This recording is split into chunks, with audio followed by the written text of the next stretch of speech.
Well, here's the beginning of the redesign of the Fuzzy Bunny Butt Railroad. Had a lot of problems with 4-foot curves, and I'm doing away with 4-foot curves everywhere. It'll be minimum 8-foot curves on the bottom and a minimum of 6-foot curves on the top, which run fine for smaller stuff. I'm going to run on the top, and the bigger stock I'm going to run down here on the ground. That's a little yard. Rebuilding the bridge. It's up on jack stands right now. I actually kind of like the way the jack stands look, even though they're just jack stands. I'm thinking of using car parts as building material for this.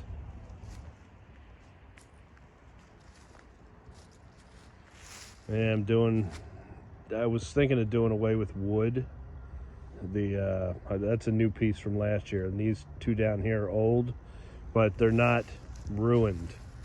The stuff that was back here in the corner was ruined because it's got a lot of shade in this corner, like it's a shade corner, so it all rotted out.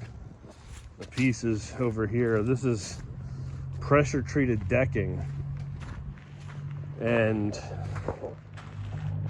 it just got the wood rot in it. I noticed that trains were starting to dip, and they were dipping because there was really nothing left in the wood. It's not termites either, it's just wood rot.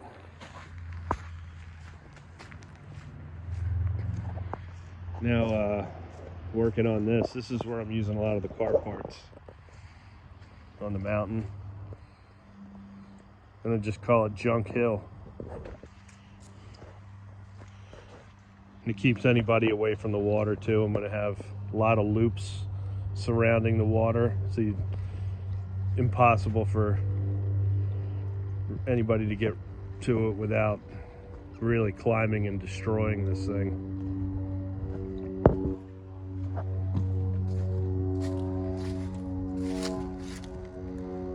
Got to do some concrete work on that. Gonna put just get cloth t-shirts and towels and dip it in concrete really, and then put it over there, and then just stick these rocks to it, smaller little rocks, and then it'll look just like a mountain. Started propagating this moss, pulling it up from other parts of the yard and sticking it down. That's a chore. Well, this is the progress so far of redesign. I don't know if you've watched some of the other videos, you'll see it looks a little different. Doing a rock wall here. Pulled out a lot of stuff. Pulled out all the plants. There's too many potted plants in the way. It's just too much. I'm just doing minimal everything. It's too much crap, tripping over everything, going for trains, and it's all coming out. It's just gonna be a track going down there, up there and right around. All right, guys, thanks for watching. Yeah, everybody. Now, I forgot to finish what I was saying. I just realized it. The wood rotting down there. The wood rotting issue. So I took all the track off. What I'm going to do is I'm going to use Henry's tar and sealant. It's for, I guess, sealing cinder block around the outside of your house before you put down rock and soil. And it's like real nasty black tar stuff. You can actually put it on in the winter. It's still, you know what I mean? It's still, thin enough. So I'm going to put that on there and see how that turns out. Hoping it dries. If not, I may take some of that screening rock that I have. It's screenings for putting down pavers. You put down like 3/4 modified first, and then you put screening over and level it out.